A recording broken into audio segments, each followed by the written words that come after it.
उसो त नेपाली राजनीतिमा तुलाराम घरती नाम सायदै कमैले नसुनेको होला। तुलाराम घरतीको अर्को नाम बसन्त घरती मगर पनि हो।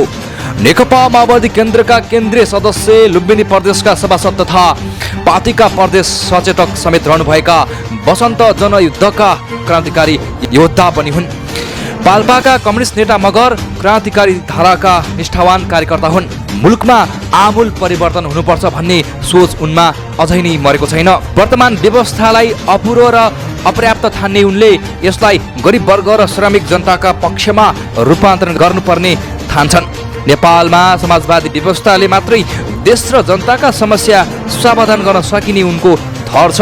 यसैबीच उहाँसँग नेपालको वर्तमान राजनीतिक अवस्था र समसामयिक विषयवस्तुमा केन्द्रित रहेर रिमिङ अनलाइन टिभीले लिएको प्रखर र ताजा अन्तर्वार्ता यहाँ प्रस्तुत छ।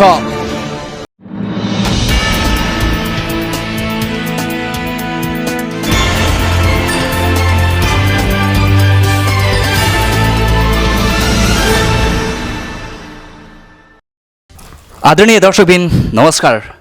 रिमिङ अनलाइन टिभीमा यहाँलाई धेरै धेरै स्वागत गर्दछु। दर्शकबिन, आजको श्रृङ्खलामा हामी अलिकति फरक धारबाट प्रस्तुत हुने कोसिस गरिरहेका छौँ। करिब 2 महिनादेखि नेपालमा विभिन्न पार्टीको महाधिवेशनको एउटा उत्सव या मेला चलिरहेको छ। अझ भनौँ भने महाधिवेशनको यो विषयवस्तुलाई लिएर पार्टीका नेताहरू एकआपसमा चर्काचर्की बहसहरू एकआपसमा जुवारी चलिरहेको छ। अलि फरक धारबाट हेरौँ कि अझ महाधिवेशनलाई प्रतिस्पर्धात्मक रूपले अगाडि बढिरहँदा यसबाट सन्देश के जान्छन् नेपाली आम जनतामा। हुन त नेकपा माओवादीको 8औं महाधिवेशन त सम्पन्न भयो, तर अझै केही पदाधिकारीहरू चयन गर्न बाँकी रहेको छ। यसैबीच यस्तो महाधिवेशन या उत्सवले आम नागरिक या जनतामा कस्तो खालको प्रभाव या सन्देश प्रवाह गर्ला त? यिनै विषयवस्तुको सेरोफेरमा रहेर आजको बहसलाई अगाडि बढाउनेछौँ। लगायत अन्य विषयान्तर, व्यक्तिपरक, समसामयिक विषयवस्तु र राजनीतिक घटनाक्रमलाई पनि जोड्ने प्रयास गर्नेछौँ आजको कार्यक्रममा। यसैबीच बहसको लागि हामीसँग यति बेला जोडिरहनु भएको छ नेकपा माओवादीका केन्द्रीय सदस्य तथा लुम्बिनी प्रदेशका माननीय सांसद तुलाराम घरती मगर बसन्तज्यूलाई स्वागत गरौँ। सर, स्वागत छ कार्यक्रममा। धन्यवाद। आराम कुशल हुनुहुन्छ? राजनीतिक कर्मीहरूलाई आराम त खासै हुन्न, तर जनताको सेवामा तल्लीन हुने कुरा अब अलि जे होस् ठिकै छु, बिजी छु। तपाईँ एउटा राजनीतिकमा लागिसकेपछि या राजनीतिज्ञ भइसकेपछि कि तपाईँको निजी जिन्दगी र राजनीतिक जिन्दगीमा के कस्तो खालको फरक अर्थ राख्दो रहेछ सर? स्वाभाविक रूपमा राजनीतिक जीवन भनेको सार्वजनिक जीवन नै हो, निजी जीवन होइन। किनकि समाजको बारेमा सोच्नुपर्ने, राष्ट्रको बारेमा सोच्नुपर्ने, समाजका समस्याहरूको समाधानको बारेमा सोच्नुपर्ने, समाजका समस्याको बिचबाट जाँदाखेरि जनतालाई न्याय दिनुपर्ने, समाजका विविध पाटा पक्षहरूलाई केलाएर चाहिँ चिन्तन मनन गरिराख्नुपर्ने, राष्ट्रको बारेमा पनि चिन्तन मनन गरिराख्नुपर्ने भएको हुनाले स्वाभाविक रूपमा हाम्रो राजनीतिक जीवन चाहिँ व्यक्तिगत जीवन भन्दा पनि राजनीतिक सार्वजनिक जीवनै हो। र यसकारण कहिले कसो हामी फेरि समय रहेसम्म फेरि व्यक्तिगत जीवनमा पनि हामी केन्द्रित हुन्छौँ, किनकि हाम्रो पनि परिवार छन्, हाम्रो पनि व्यक्तिगत जीवनहरू छन्। त्यसले गर्दाखेरि अहिले हाम्रो प्रधान पक्ष राजनीतिक र सार्वजनिक जीवनै हुन्छ, गौण पक्ष चाहिँ व्यक्तिगत र पारिवारिक जीवन हुन्छ। तपाईँले आफ्नो पृष्ठभूमि, आफ्नो व्यक्तिगत र एउटा सार्वजनिक भइसकेपछिको आफ्नो अभिव्यक्ति गर्दै गर्दाखेरि कि यो जिन्दगीमा कस्तो खालको अब दौडधुप चलिरहेको छ अचेल? म चाहिँ मेरो सुरुदेखि नै म यो राजनीतिमा प्रवेश गर्ने भन्दा अगाडिदेखि नै म एउटा समाजमा पिछडिएका समुदाय, समाजमा पिछडिएको मान्छे, असहाय मान्छे, अन्याय र अपमानमा परेको मान्छेलाई मैले माया गर्ने, विश्वास गर्ने, भरोसा पर्ने र तिनलाई न्याय दिने र सम्मान दिने सोचका साथ अगाडि बढेको मान्छे हो म। त्यसै गरेर मेरो यो सोचलाई कम्युनिस्ट पार्टीको नीतिसँग मिल्यो र कम्युनिस्ट पार्टीको साम्यवादी सिद्धान्त र मेरो सोचको बिचमा कहीँ न कहीँ तालमेल खाएर म चाहिँ यो कम्युनिस्ट पार्टीमा लागिसकेँ। नेपाल कम्युनिस्ट पार्टी मोटो मसाल हुँदै नेपाल कम्युनिस्ट पार्टी एकता केन्द्र, नेपाल कम्युनिस्ट पार्टी माओवादी हुँदै अहिले माओवादी केन्द्रसम्म गर्दा स्वाभाविक रूपमा हाम्रो राजनीतिक जीवनमा हामीले खास गरेर उत्पीडित वर्ग, गरिब जनताहरूको सेवा गर्ने, उत्पीडित जाति, राज्यद्वारा बहिष्करणमा पारिएका समुदायहरूको बारेमा चाहिँ मतलब कुराकानी गर्ने र स्वाभाविक रूपमा त्यो पक्षलाई, समाजको पछाडि परेको वर्गलाई सत्ताको पहुँचमा पुर्याउने हाम्रो खास राजनीतिक उद्देश्य हुन्छ। र हाम्रो पार्टीको नीति पनि के हो भने सर्वहारा वर्गको राजसत्ता स्थापना गर्ने भन्ने नै हो, श्रमजीवी जनताको राजसत्ता स्थापना गर्ने भन्ने नै हो। त्यसले गर्दाखेरि हामी त्यतातिर केन्द्रित छौँ, त्यतातिर अगाडि बढिरहेका छौँ। र अहिले हामी राष्ट्रिय राजनीतिको माहौलमा नेपाल कम्युनिस्ट माओवादी केन्द्रको राजनीतिलाई केन्द्रमा राखेर माओवादी पार्टी नै यो देशको राष्ट्रिय राजनीतिको एउटा मियो हो र यो शक्ति हो, राष्ट्रिय अन्तर्राष्ट्रिय राजनीतिक शक्ति हो भन्ने विषयलाई स्थापित गर्ने प्रयत्नमा छौँ। जसको कारणले अहिले हामी स्वाभाविक रूपमा अहिले नेपालमा सङ्घीय लोकतान्त्रिक गणतन्त्र स्थापना भए पश्चात पनि सर्वस्वीकार्य विषय के हो भने नेपालमा अहिले सङ्घीय लोकतान्त्रिक गणतन्त्र नेपालको जो स्थापना भयो यो माओवादी राजनीतिक शक्तिकै कारणले स्थापना भएको हो।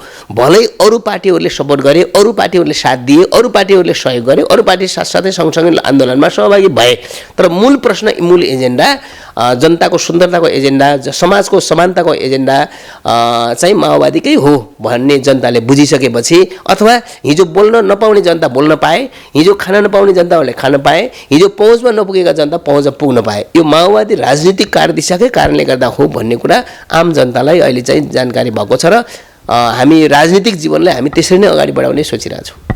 तपाईँले जस प्रकारले माओवादीले गर्दाखेरि केही परिवर्तन आएको छ देशमा भन्दै गर्दाखेरि तपाईँले कोर्नु भएको या तपाईँको भित्र मन मस्तिष्कको भित्री लेन्सबाट हेर्दाखेरि नेपालको नक्सा, नेपाल देश कस्तो अवस्थामा छ अहिले? नेपाली समाजको बनौट र विशेषताको आधारमा हेर्दाखेरि हाम्रो नेपाली समाज बहुजातीय समाज छ, बहुधार्मिक समाज छ, बहुसांस्कृतिक समाज छ, बहुभाषिक समाज छ, अथवा विविधताले भरिएको समाज छ। यति मात्र होइन, नेपाली समाज अलिकति विकट बस्तीहरू, दुर्गम बस्तीहरू, भौगोलिक विकटताको विशेषता पनि नेपाली समाजमा देखिन्छ।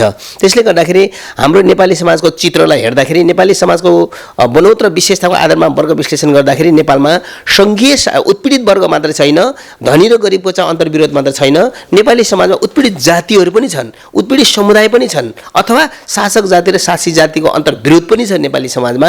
त्यसले गर्दाखेरि हामी वर्गीय अन्तर्विरोध, जातीय अन्तर्विरोध, क्षेत्रीय अन्तर्विरोध, लैङ्गिक अन्तर्विरोध र भाषिक सांस्कृतिक अन्तर्विरोधलाई हल गर्दै अगाडि बढ्ने हाम्रो राजनीतिक उद्देश्य भएको हुनाले अहिले हाम्रो नेपालको चित्र हेर्दाखेरि हामीले जुन तरिकाले सोचेका थियौँ, मगराज स्वायत्त गणराज्य, किराँत स्वायत्त गणराज्य, थारुवान स्वायत्त गणराज्य, अवध स्वायत्त गणराज्य, कर्णाली स्वायत्त गणराज्य भनेर हामीले हिजो एउटा खालको सङ्घीय शासन प्रणालीको चित्र, स्वायत्त राज्यको चित्र, सिङ्गो एउटा नेपालभित्र स्वशासित राज्यहरू, स्वायत्त राज्यहरू हुन्छन् भन्ने चित्र जो हामीले कोरेका थियौँ, त्यो चित्र अहिले हाम्रो अगाडि चाहिँ हाम्रो तस्बिरमा हाम्रो अगाडि देखिएको छ। हामीलाई लाग्छ हामी ठिक ठाउँमा छौँ भन्ने लाग्छ।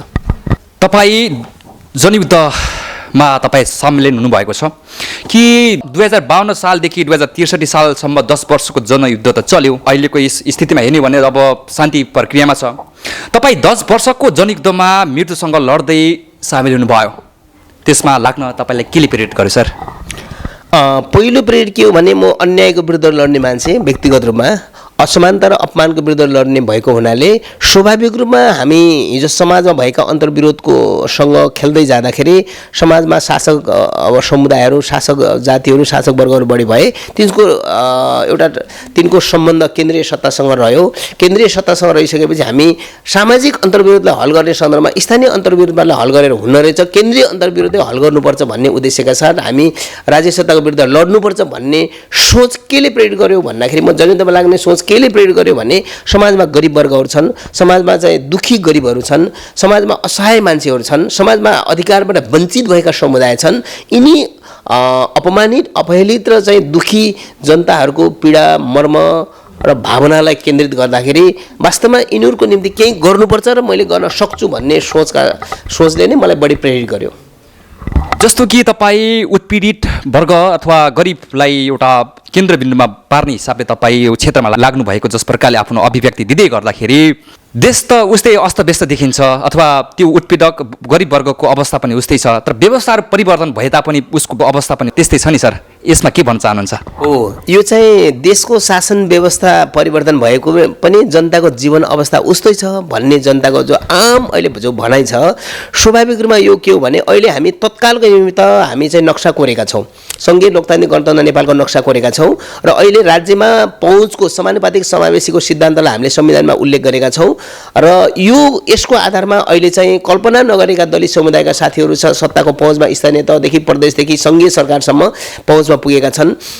एउटा चाहिँ उत्पीडित समुदायका दलित समुदायका मान्छेहरू सत्तामा गएका छन्, मधेसी समुदायका मान्छेहरू सत्तामा गएका छन्, कर्णाली र सुदूर भविष्यका भनौँ एउटा भूगोलका क्षेत्रहरू सत्तामा पुगेका छन् र एउटा गरिब सर्वहारा र शोषित पीडित जनताहरू पनि एउटा उत्पीडित समुदायको तर्फबाट समानुपातिक समावेशी सिद्धान्तबाट सत्तामा पहुँचमा पुगेका छन्। यो राज्यको संरचनागत हिसाबले पनि हामीले के गरेका छौँ भन्दाखेरि मतलब प्रतिनिधित्व जातीय जनसङ्ख्याको आधारमा समानुपातिक प्रतिनिधित्वको सिद्धान्त हुन लागू नै छ, तर उत्पीडित समुदायहरूलाई राज्यमा समावेशी गर्नुपर्छ भन्ने संवैधानिक मान्यता अनुसार अहिले हामी जनताहरूलाई मैले भने त हिजो दलितहरूलाई हिजो चाहिँ कति अपमान थियो है, अहिले त्यस्तो अपमान छैन।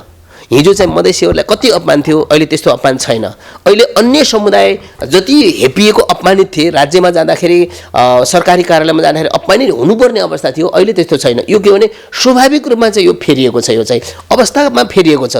जनताले अन्यायको विरुद्ध गर्न सकेको छ। हिजो अन्यायको विरुद्ध बोल्न सक्थेन नि त, हिजो ठुला मान्छेको विरुद्ध बोल्न हुन्न भन्ने थियो। अहिले चाहिँ ठुला मान्छे होइन, खराब मान्छेहरू को विरुद्ध बोल्नुपर्छ, साना ठुला मान्छे हुँदैनन्, मान्छे बराबर हुन्छन्, खराब काम गर्नेको विरुद्ध असल काम गर्ने एक ठाउँमा हुनुपर्छ भन्ने सोचको विकास जनतामा भएको छ। जनताहरू अन्यायको विरुद्ध गर्ने भएका छन्, जनताहरू असमानताको विरुद्ध बोल्ने भएका छन्, जनताहरूले आफ्नो अधिकारको बारेमा वकालत गर्ने क्षमता विकास गरेका छन्। यो जनताको जीवनशैलीमा जनताको सोचमा परिवर्तन आएको छ। त्यसले गर्दा व्यवस्था मात्र परिवर्तन भयो भन्ने होइन कि जनताको सोचको अवस्थामा पनि परिवर्तन आएको छ, जनताको चेतनाको अवस्थामा पनि परिवर्तन आएको छ। त्यही हो, अलिकति आर्थिक स्थितिमा केही सुधार गर्नुपर्ने छ, उनीहरूको अलिकति चाहिँ रोजगारलाई व्यवस्थित गर्नुपर्ने छ, यो चाहिँ बाँकी छ। तपाईले आफ्नो सुन्दर विचार प्रकट गर्दै गर्दाखेरि सुन्दर विश्वास, सुन्दर विचार अनि सुन्दर परिकल्पना लिनेहरूले किन होला देशलाई क्रूप बनाइरहेको छ नि सर यहाँ अहिले? हो, यो चाहिँ एउटा ऐतिहासिक द्वन्द्वात्मक भौतिकवादी सिद्धान्त कस्तो हुन्छ भने एउटा वस्तुको दुईटा गुण हुन्छन्, दुईटा पाटा पक्ष हुन्छन्, एउटा अँध्यारो पक्ष हुन्छ, एउटा उज्यालो पक्ष हुन्छ, अथवा एउटै मान्छे म आफैमा मान्छे हो, तपाईँ आफैमा मान्छे हो, हामी मान्छेको पनि कस्तो हुन्छ भने गुण र वैगुण हुन्छ क्या। त्यसले गर्दा हामीले के देखिरहेछौँ भने अब फुलको आँखामा फुलै संसार, काँडाको आँखामा काँडै संसार भन्छ नि त। हामीले सकारात्मक कोणबाट हेऱ्यौँ भने सप्रेको देखिरहन्छौँ, नकारात्मक कोणबाट मात्रै हेरिराख्यौँ भने बिग्रेको देख्छौँ क्या। त्यस कारण हामी अहिले सोचमै परिवर्तन गर्नुपर्ने छ।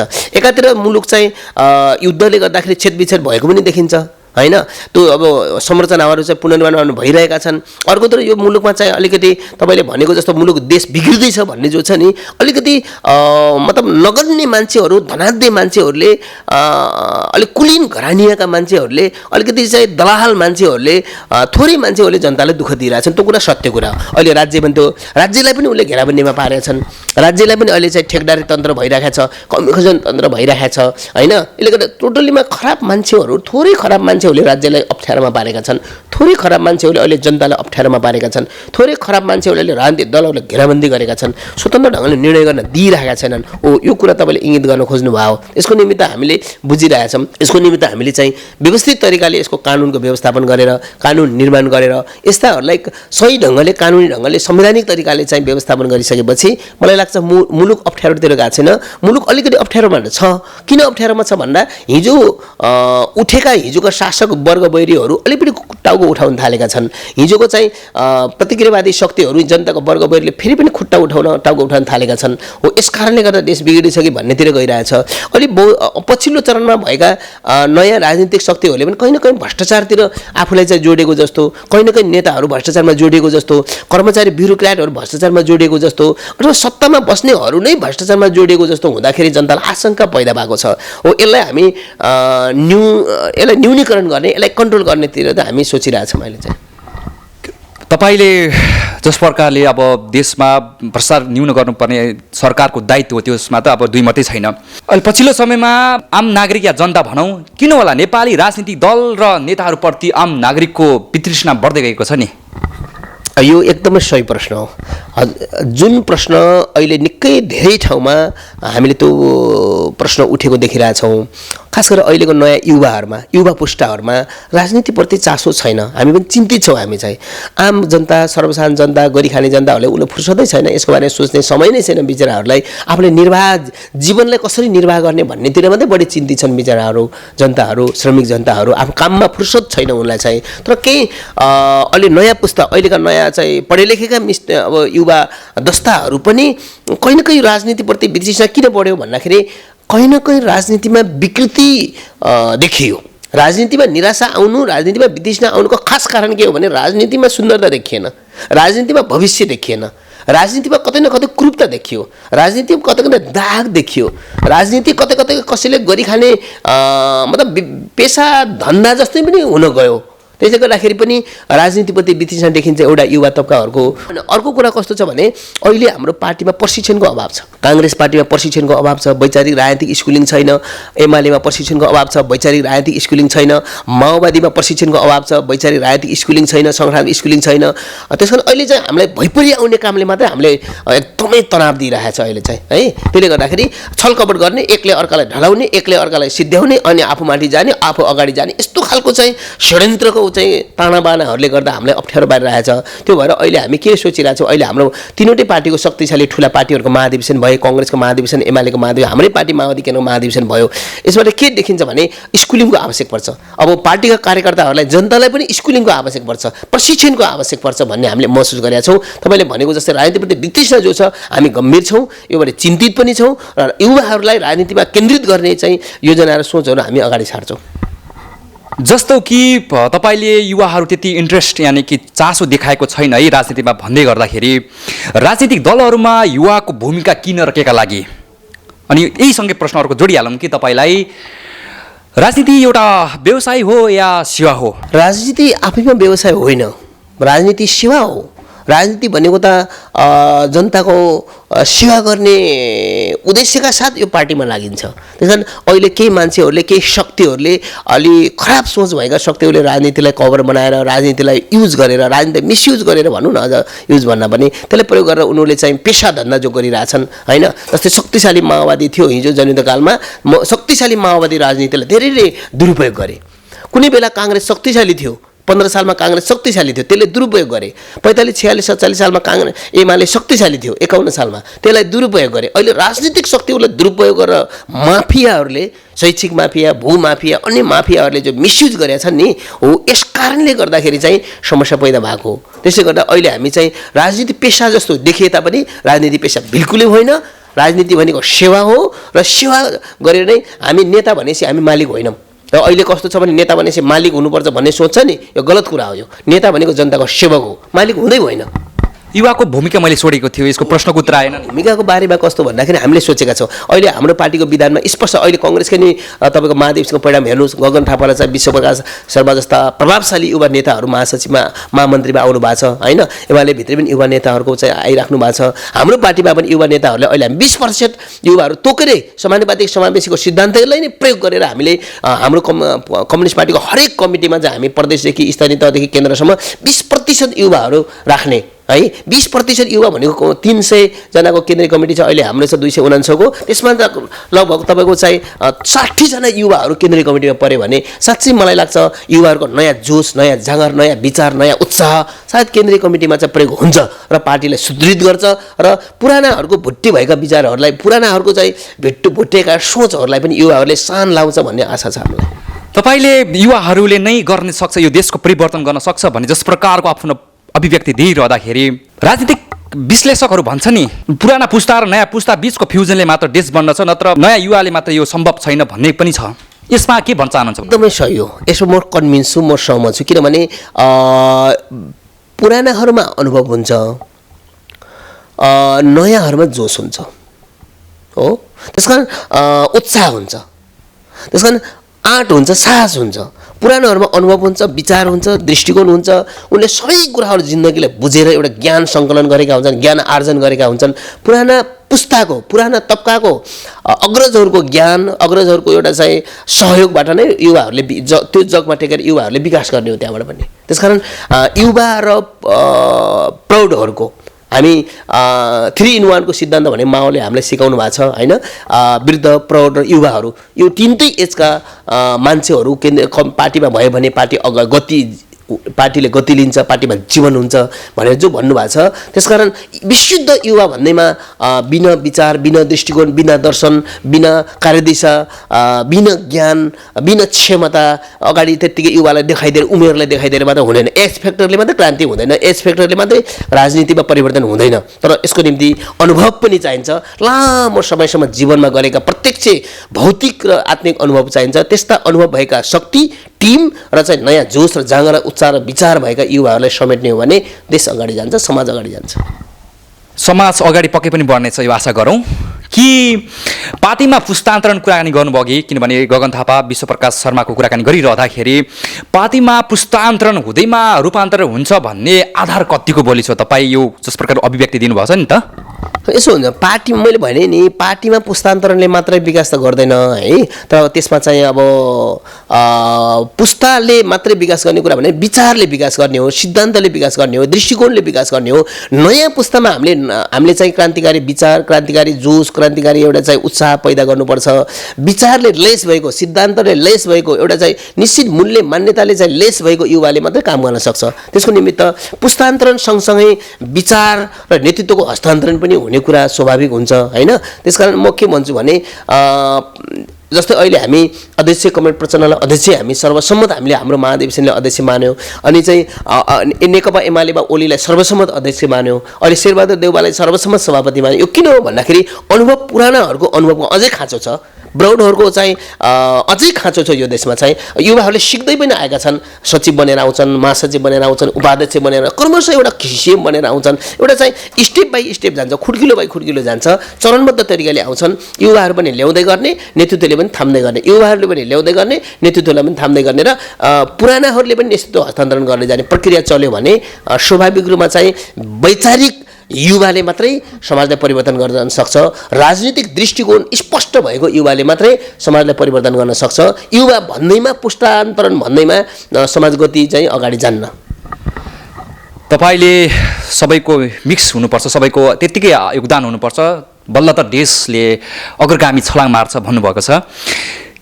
यदि विचार अनुसार व्यवहारमा परिवर्तन भएन भने नेकपा माओवादी अब पतन हुन्छ भन्छन् त राजनीतिक विश्लेषकहरू। यो कतिको सत्यता छ सर यहाँ? यो माओवादीको सन्दर्भमा त यो लागू हुँदैन।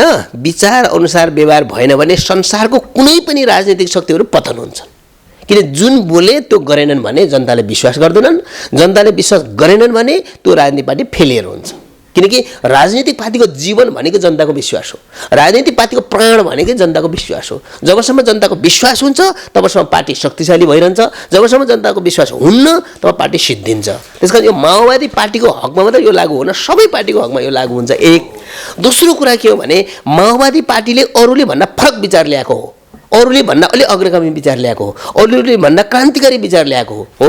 त्यसले गर्दाखेरि अरू पार्टीहरूलाई हामी कहिले प्रतिक्रियावादी पार्टी भन्यौँ, कसैलाई सुधारवादी दक्षिणपन्थी संशोधनवादी पार्टी भन्यौँ, हामी क्रान्तिकारी पार्टी छौँ भनेर हामी जो भनेका छौँ नि हो, यो भनिरहँदा हाम्रा व्यवहारहरूमा पनि, हाम्रा जीवनशैलीहरूमा पनि, हाम्रा कामहरूमा पनि, हाम्रा कार्यक्रमहरूमा पनि नयाँ पनि देखिनुपर्छ, नयाँ पनि देखिनुपर्छ। विचार मात्र नयाँ सारेर हुँदैन, दृष्टिकोण मात्र अगाडि सारेर हुँदैन होइन, व्याख्या मात्रै नयाँ सारेर हुँदैन।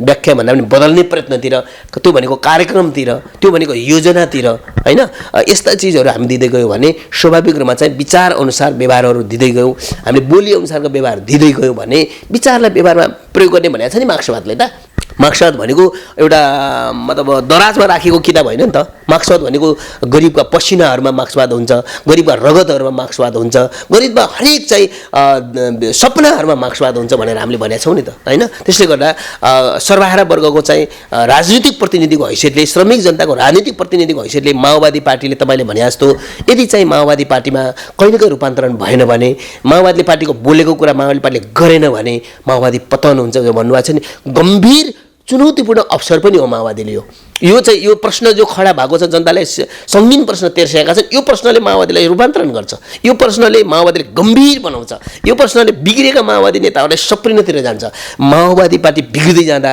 अहिले चाहिँ हामी धेरै ठुलो देशले धक्का खाने भयो देशले दुःख पाउने भयो भनेर अहिलेको महाधिवेशनमा हामीले चाहिँ क्रान्तिकारी विचार निर्माण क्रान्तिकारी एउटा चाहिँ पार्टी निर्माणको निम्ति महाधिवेशन भनेर हामीले भन्यौँ नि हो यही हो तपाईँले जे प्रश्न तिर्साउनु भयो माओवादी पार्टी बिग्रियो भने देश बिग्रिन्छ भन्ने चिन्ता हामीलाई छ त्यसकारण देश बनाउनको निम्ति पनि माओवादी पार्टी बनाउनुपर्छ भन्ने हाम्रो महाधिवेशनको लक्ष्यका साथ हामी अगाडि बढेका छौँ तपाईँले विचारअनुसार व्यवहारमा पनि परिवर्तन गर्नुपर्छ त बल्ल देशले निकास पाउँछ भन्नु गर्दाखेरि निर्वाचन नजिकै छ आगामी निर्वाचनमा आम नागरिकले नेकपा माओवादीलाई विश्वास र भरोसा गर्ने आधारहरू के हुन सक्छ यसमा चाहिँ सबभन्दा राम्रो सरल भाषामा जनताले बुझ्ने भाषामा म के भन्न चाहन्छु भने माओवादी पार्टीकै कारणले यो देशमा चाहिँ राजतन्त्रको अन्त्य भएको छ हिजोको राजाको छोरा राजा हुने शासनलाई अन्त्य गरेर जनताको छोराछोरी राष्ट्रपति हुने चाहिँ शासन माओवादीकै कारणले आयो हिजो माओवादी जनयुद्धकै कारणले माओवादी राजनीति आन्दोलनकै कारणले आज एउटा सर्वहारा सुकुम्बासी गरिबहरू दलितहरू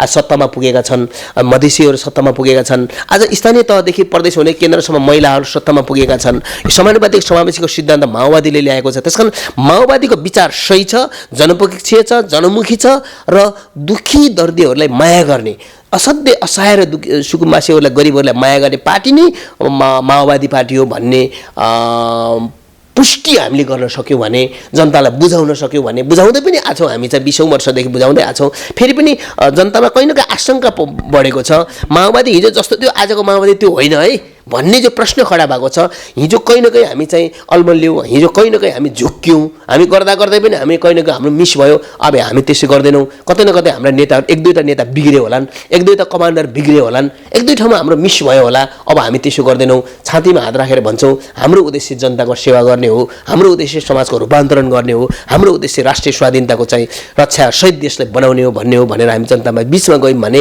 एउटा कुरा हामी आगामी चुनावमा जनताले हामीले पत्याउने आगामी चुनावले हामीले जनतामा विश्वास जित्ने आधारहरू थुप्रै छन् जस प्रकारले तपाईँ जनयुद्धमा लाग्नु भएको छ किनभने गरिबी उत्पीडित वर्गलाई एउटा निश्चित क्षेत्रमा उनीहरूले पाउने अधिकारसम्म पुर्याउने जस प्रकारले तपाईँ जनयुद्धमा लाग्नुभयो 52 सालदेखि 2063 सालमा 10 वर्षको यो जनयुद्धले जनता र देशलाई कस्तो खालको उपलब्धि दियो भन्ने तपाईँलाई लाग्छ यो होइन यो देशमा परिवर्तन भएकै जनयुद्धको कारणले गर्दा हो नेपालमा 52 देखि 62 मा जनयुद्ध नचलेको भए अहिले पनि राजतन्त्र हुन्थ्यो अहिले पनि राजा ज्ञानेन्द्रले शासन गर्थ्यो होला कसैले सास फाल्न सक्छ फेरि फर्किने सम्भावना देखिएको छ नि सर यो पछि कुरा गरौँला त्यसले गर्दाखेरि माओवादी जनयुद्धकै कारणले गरिबहरू आज बोल्न पाएका छन् दुखीहरू बोल्न पाएका छन् गिट्टी कुट्ने मान्छेहरू नेता हुन पाएका छन् घाँस दाउरा गर्ने मान्छेहरू नेता हुन पाएका छन् यो माओवादीकै कारणले गर्दा माओवादी जनयुद्धकै कारणले गर्दा नेपालमा आमूल परिवर्तन भएको सोझा मगरहरू टाठाबाठा भएका छन् सोझा तामाङहरू टाठाबाठा भएका छन् सोझा मधेसीहरू टाठाबाठा भएका छन् सोझा दलितहरू टाठाबाठा भएका छन् सोझा महिलाहरू टाठाबाठा भएका छन् माओवादीकै कारणले गर्दा भएको हो नि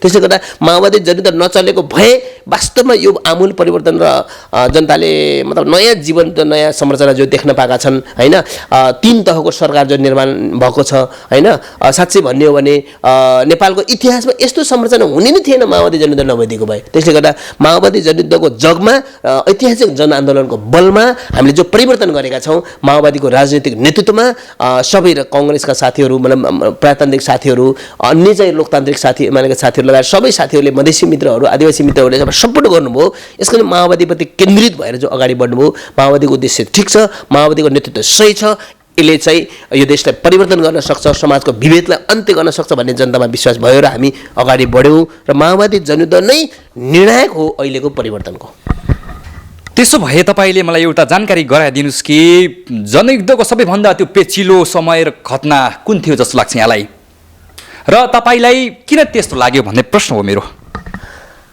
जनयुद्धमा सबभन्दा पेचिलो र अलिकति स्मरणीय घटनाको रूपमा कुरा गर्नुहुन्छ भने अब हामीले हाम्रो जनयुद्धको करिब निकै ठुलो र हाम्रो आधार क्षेत्रको खाराको जो लडाई हामीले हामी हार्नु पर्यो अध्यक्ष कमान्डर आफै चाहिँ एक खालको चाहिँ कमिसार नै हुनुहुन्थ्यो फिल्ड कमान कमिसार जस्तो भने कमान वैचारिक कमान उहाँको नै थियो त्यो लडाई हामीले पूर्ण रूपमा जित्न पाएको भए सायद हामी अर्कै ढङ्गले फरक ढङ्गले माओवादीहरू चाहिँ सायद मलाई लाग्छ यो शान्ति प्रक्रिया वार्ता सार्ता पनि हुन्थेन होइन। हामी चाहिँ र्याडिकल चेन्ज चिनिया मोडेलमा, भियतनामी मोडेलमा, क्युबा मोडेलमा, उत्तर कोरियन मोडेलमा जान सक्थ्यौँ जस्तो लाग्छ मलाई चाहिँ एकदमै।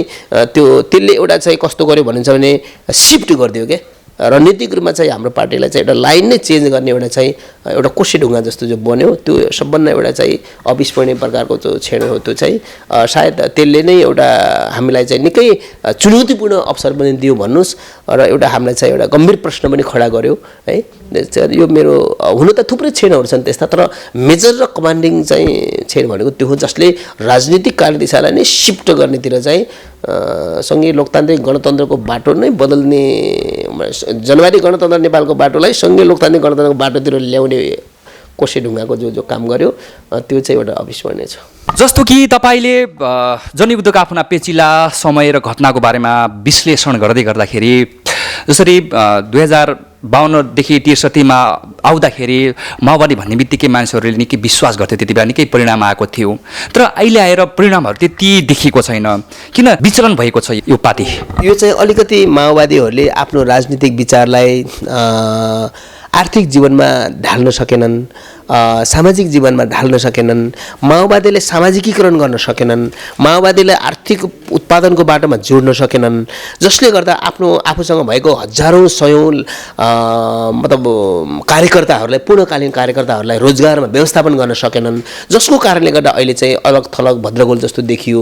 त्यसै गरी अलिकति आशाहरू निराशामा बदलिए, हिजोका चाहिँ कहीँ न कहीँ विश्वासहरू शङ्काहरूमा बदलिए। यो कतै न कतै हाम्रो चाहिँ सङ्गठनको व्यवस्थापनको समस्या देखियो हाम्रो आफ्नो आत्मसमीक्षा गर्दा। त्यसकारण अहिले हामी जो निराशाहरू, जो हाम्रै पार्टी कार्यकर्ताहरू पनि अहिले चाहिँ कयौँ निराशामा छन्। अस्ति मात्रै एकजना शहीद परिवारले धेरै निकै दुःख व्यक्त गर्नुभयो होइन, हाम्रो यत्रो बलिदान भयो, हाम्रो परिवारको बलिदान भयो, के भयो त आखिर भन्ने खालको कुरो राख्नुभयो। यस्तो खालको मैले भन्न खोजेको के हो भने जनयुद्धलाई हामीले चाहिँ जनयुद्धबाट प्राप्त उपलब्धिलाई 64 सालसम्म मानौँ न 65 सालको प्रचण्डको पहिलो गणतान्त्रिक प्रधानमन्त्रीको कार्यकालमा हामीले संसारले एउटा नयाँ सन्देश दियौँ, संसारले अहिले हामीलाई नयाँ ढङ्गले शक्तिको रूपमा हेऱ्यो। त्यसपछि हामीले अलिकति के हो भने धरती छोड्यौँ, हामी अलिकति मात्थ्यौँ जस्तो लाग्छ, हामी अलिकति उत्साहित बढी भयौँ जस्तो लाग्छ है।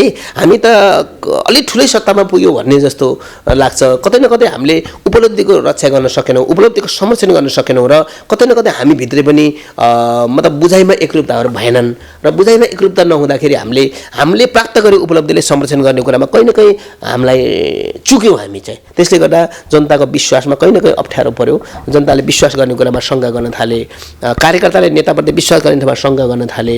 हिजोको एकता हुँदाखेरि अलिक अनेकता जस्तो हुन थाल्यो। यो के भने हामीले हाम्रो वैचारिक राजनीतिक जीवनलाई आर्थिक जीवनमा, जीवनशैलीमा देखाउन सकेनौँ।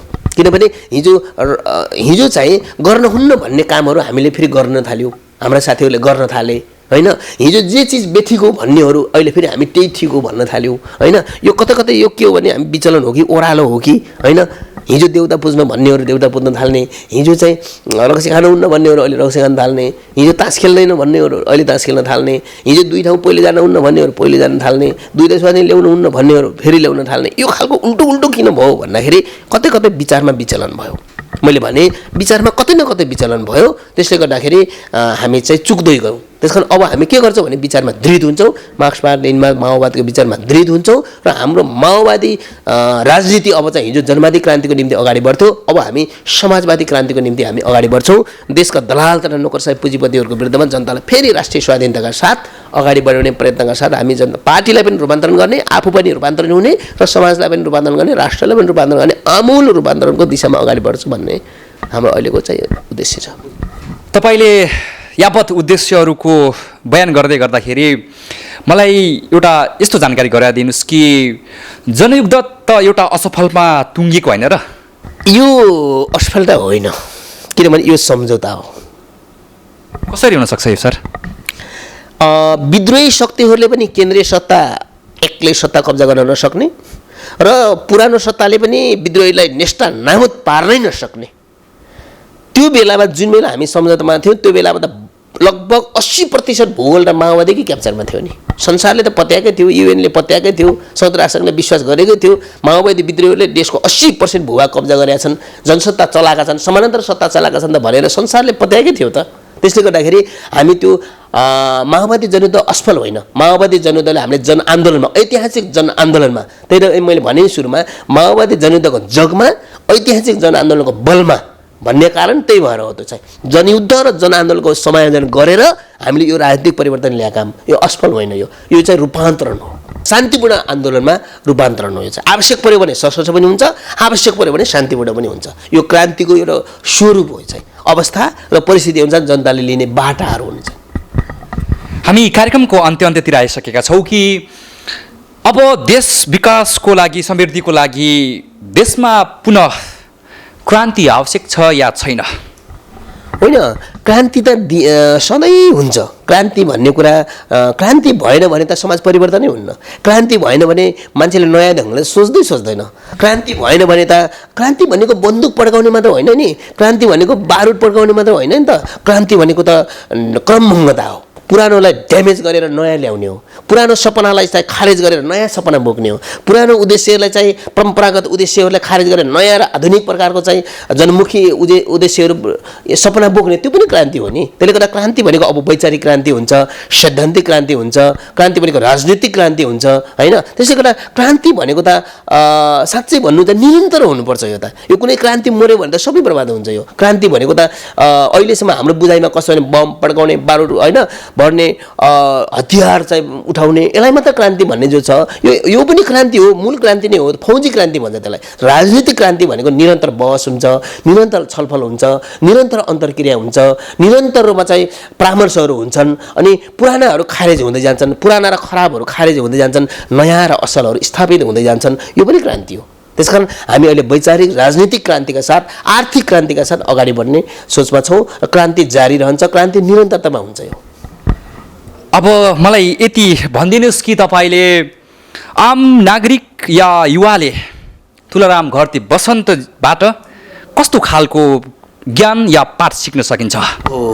आम युवाहरूले व्यक्तिगत रूपमा भन्नुबाट मबाट र सबै राजनीतिक लिडरहरूबाट के सिक्नुपर्छ भने जीवन सादा हुनु पर्यो, जीवन स्वच्छ, विचार स्वच्छ हुनु पर्यो, जीवन पारदर्शी हुनु पर्यो। अपारदर्शी जीवन जिउनु भएन र जनताको बिचमा हामीले चाहिँ ढाँटेर झुट बोलेर मतलब जनताको बिचमा जान्छु भन्ने सपनालाई हामीले बोक्नु हुँदैन। एउटा कुरा त्यो बुझ्नुपर्छ। अर्को कुरा सादा जीवन उच्च विचार भनेको गौतम बुद्धले भनेको विचारलाई हामीले अहिले पनि सधैँले हामीले आत्मसात गर्ने कुरा के हो भने हामी टडक भडकपूर्ण जीवन जिउनु हुन्न। युवाहरूले बुझ्ने कुरा के हो भने टडक भडकपूर्ण जीवन चाहिँ जिउनु हुन, सिम्पल जीवन, सादा जीवनहरू जिउनुपर्छ। त्यसकारण विचारमा महानता हुनुपर्छ क्या, होइन? टडक भडकपूर्ण सादा जीवन उच्च विचार भनेको त जीवन सिम्पल छ त विचार त महान छ त भन्ने होस् न। एउटा दर्शन भन्ने कुरा गरिबसित पनि हुन्छ, एउटा विद्वानसँग मात्र दर्शन हुन्न नि त। विद्वानसँग त किताब हुन्छ, गरिब दुखी मजदुर तिराउ खोलामा गिट्टी कुद्ने मजदुरसँग पनि दर्शन हुन्छ, भारी बोकेर पसिना झार्ने सँग पनि, गोठालासँग पनि दर्शन हुन्छ। अहिलेसम्म हाम्रो सोचाइ, युवाहरूको सोचाइ कस्तो छ भने पुरा चाहिँ दराजमा किताबभित्र दर्शन हुन्छ भन्छ नि, त्यो होइन। माओले भनेका छन् दर्शन भनेको जनताको पसिनामा हुन्छ भनेको छ नि। त्यसले गर्दा मैले भने अबका युवाहरूले हामीबाट के सिक्नुपर्छ भने निस्वार्थी राजनीति, निस्वार्थी भावनाले जनताको सेवा गर्ने र नेता वास्तवमा जनताको मालिक होइन, जनताको नेता सेवक हो भन्ने कुरा बुझ्ने कुरा नै सही कुरा हुन्छ। अन्त्यमा मैले सोध्न बिर्सेका कुराहरू अथवा यो प्रश्न गरिएको भए अझ राम्रो हुन्थ्यो कि भन्ने प्रश्न तपाईँलाई कुनै लागेको छ भने तपाईँले भन्न सक्नुहुन्छ अन्त्यमा? होइन, अहिले चाहिँ समसामयिक विषयमा जुन प्रश्नहरू उठेका छन् त्यसको स्वाभाविक रूपमा सबै समेटिएका छन्। तर मूल रूपमा के छ भने नेपालको अहिलेको राष्ट्रिय राजनीतिमा, यो नेपाली समाजमा अलिकति परनिर्भरताको चाहिँ परनिर्भर सोचको विकास भइरहेछ। नेपाली समाजमा अलिकति अराजकताको विकास भइरहेको छ। त्यसकारण अलिकति सुशासनको खाँचो पर्छ र अहिले नेपाली समाजका युवाहरूले अहिले अध्ययनमा जोड दिनुपर्छ भन्ने छ मेरो सोच चाहिँ। विशुद्ध आर्थिक उद्देश्यले मात्रै पैसा कमाउनुपर्छ, सम्पत्ति कमाउनुपर्छ, धनी बन्नुपर्छ भन्ने सोचले मात्रै अगाडि बढेको युवा देखिन्छ। त्यस्तो होइन, समाज सँगसँगै जानुपर्छ, समाजलाई बदल्नुपर्छ, समाजमा भएका अन्याय अपमान र असमानतालाई हामीले अन्त्य गर्नुपर्छ भन्ने दर्शन र विचारहरू पनि युवाहरूले ल्याउनुपर्छ। यो पक्ष अलिकति चाहिँ हामीले युवाहरूले उजागर गरेर जानुपर्छ। तपाईँहरू जस्ता युवा जो हुनुहुन्छ, 20-25 वर्षका भाइहरू हुनुहुन्छ, बहिनीहरू हुनुहुन्छ, तपाईँहरूले चाहिँ साँच्चै भने चाहिँ पत्रकार यो सञ्चार जगत भनेको त यति शक्तिशाली हुन्छ। यसले त साँच्चै कुरा गर्नुहुन्छ भने एउटा बन्दुकले गरेको काम भनेर एउटा कलमले गरेको काम भनेर एउटा ठुलो गर्छ। यो चाहिँ एउटा माइकले, एउटा चाहिँ एउटा मिडियाले यति ठुलो गरेको हुन्छ कि साँच्चै भन्ने एउटा निर्णायकै हुन्छ भन्नुहोस् न। त्यही भएर यसलाई राज्यको 14 शक्ति भनेको कारण त्यो भएर हो। यो चाहिँ कारण तपाईँहरूले के गर्नु भने समाजमा भएका असमानताहरूलाई बाहिर ल्याइदिनुहोस्, समाजमा भएका विभेदहरूलाई बाहिर ल्याइदिनुहोस्, समाजमा भएका अपमानहरूलाई बाहिर ल्याइदिनुहोस् र अन्याय अत्याचार र विभेदमा छटपटिएका जनताको आवाजलाई हाम्रो बिचमा ल्याइदिनुहोस्। हामी त्यसो अन्याय र अत्याचार विरुद्ध लडेका सङ्घर्षमा उत्रेका राजनीतिक शक्तिहरूको बिचमा ल्याइदिनुहोस् र तपाईँहरूको र जनताको भेट भएन है। गरिबहरू एकातिर छटपटाएका छन्, तपाईँहरू एकातिर भाषण गर्दै हुनुहुन्छ, के हो तपाईँहरूको भाषण त गरिबको जीवन त मिलेन नि भनेर हामीलाई भनिदिनुहोस्। हामी तिनै गरिब जनताको बिचमा फेरि पनि मिलाइदिनुहोस्। जनता र नेताको बिचमा सम्बन्ध स्थापित गर्ने काम मिडियाले गरोस्। मेरो यही शुभकामना छ। हस्, आफ्नो अमूल्य समयको लागि यहाँलाई धेरै धेरै धन्यवाद सर। रिमिका अनलाइनलाई धन्यवाद मेरो तर्फबाट।